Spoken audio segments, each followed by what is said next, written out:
नमस्कार। देश काल में आपका स्वागत है। मैं हूं मुकेश कुमार। दोस्तों, राहुल गांधी ने कहा है कि इस बार वो बीजेपी को गुजरात में हरा देंगे। उन्होंने किस भरोसे ये बात कही, इसको लेकर चर्चाएं चल रही हैं, सवाल उठ रहे हैं कि आखिरकार कुछ तो आधार होना चाहिए जिसकी वजह से राहुल गांधी ने इतनी बड़ी चुनौती फेंक दी या इतना बड़ा दावा कर दिया सार्वजनिक तौर पर। क्योंकि हम जानते हैं कि अभी लोकसभा के चुनाव हुए थे और उसमें कांग्रेस को केवल एक सीट मिली है। हालांकि पिछली कई बारों से उसे वो भी नहीं मिल रही थी, लेकिन इस बार उसे एक सीट मिली है। लेकिन क्या वो एक सीट के आधार पर ये दावा करना ठीक है? इसके पहले राहुल गांधी और भी दावे कर चुके हैं। उनके दावे का आधार क्या है ये मैं आपको अभी बताता हूँ। जैसे उन्होंने कहा कि जिस तरह से अयोध्या में हराया है बीजेपी को, वैसे ही गुजरात में हराएंगे। यानी अयोध्या का फार्मूला वो गुजरात में ले जाना चाहते हैं। या अयोध्या में अगर बीजेपी हार सकती है, जो कि गढ़ है, राम जन्मभूमि मंदिर वहाँ पर है, तो अगर वहाँ हराया जा सकता है बीजेपी को, मोदी को, तो गुजरात में भी हराया जा सकता है। फिर उन्होंने ये भी कहा कि इस चुनाव में कांग्रेस ने या विपक्षी दलों ने राम जन्मभूमि की मंदिर का जो आंदोलन था उसको हरा दिया है। अब ये एक बड़बोला दावा है, क्योंकि राम जन्मभूमि मंदिर के आंदोलन ने बीजेपी को आज कहाँ से कहाँ पहुँचा दिया है और वो अपनी कहना चाहिए कि तार्किक परिणति तक भी पहुँच गया। उसने मंदिर तो बनवा ही दिया उस आंदोलन ने, तो वो तो सफल उस मायने में हो चुका है। तो राहुल का ये कहना सही नहीं है कि उन्होंने उसको ख़त्म कर दिया है। वो जिस पर्पस से चलाया गया था उसने वो हासिल कर लिया है।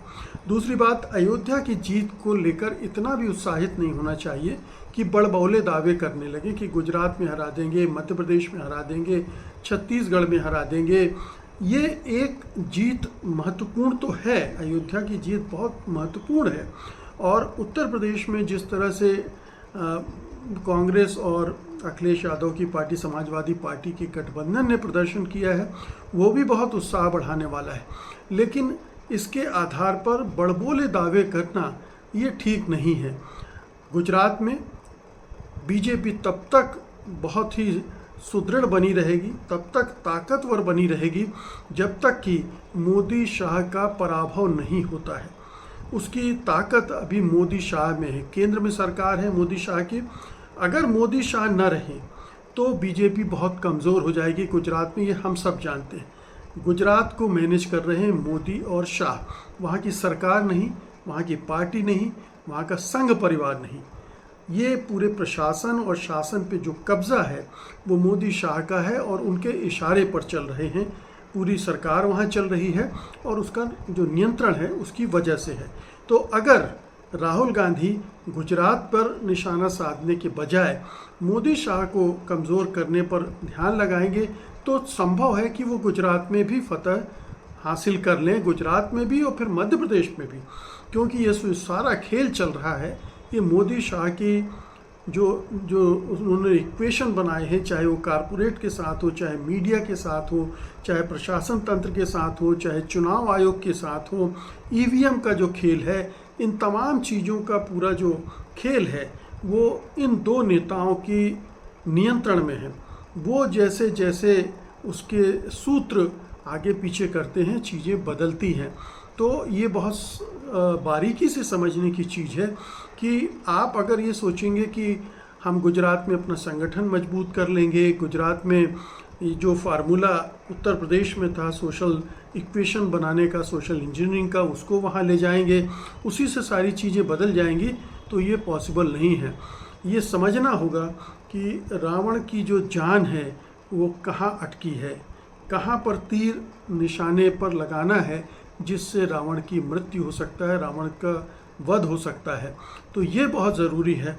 और ये इस पूरे बीजेपी के संघ परिवार के अभी जो दो बड़े कद्दावर नेता हैं, मोदी और शाह, ये इतने ताकतवर हैं, बावजूद इसके कि इस चुनाव में उनकी ताकत कम हुई है, उनकी छवि ध्वस्त हुई है, पार्टी कमज़ोर हुई है, सरकार पर पकड़ भी पहले के मुकाबले कमज़ोर हुई है, राष्ट्रीय राजनीति में भी उनकी पकड़ कमज़ोर हुई है, लेकिन अभी भी कम से कम गुजरात का जहाँ तक मामला है उसके सूत्र उनके पूरी तरह से नियंत्रण में हैं और उनसे वो गुजरात को खींच के ला पाना बहुत ही मुश्किल है।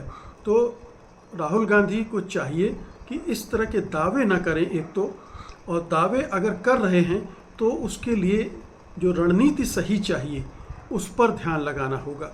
ठीक है, संगठन मजबूत होना चाहिए, मुद्दे होने चाहिए, सोशल इंजीनियरिंग होनी चाहिए और जो भी गुणा भाग राजनीति के चुनाव जीतने के लिए ज़रूरी होते हैं वो भी करना चाहिए। लेकिन ये हमेशा ध्यान रखना होगा उनको कि गुजरात में बीजेपी की ताकत क्या है। बीजेपी की ताकत ये दो नेता हैं। इन दो नेताओं को जब वो कमज़ोर करेंगे, बीजेपी कमज़ोर हो जाएगी, कांग्रेस मजबूत हो जाएगी, कांग्रेस गुजरात हासिल कर सकती है, लेकिन फ़िलहाल नहीं। बहुत बहुत शुक्रिया आपका, धन्यवाद, नमस्कार।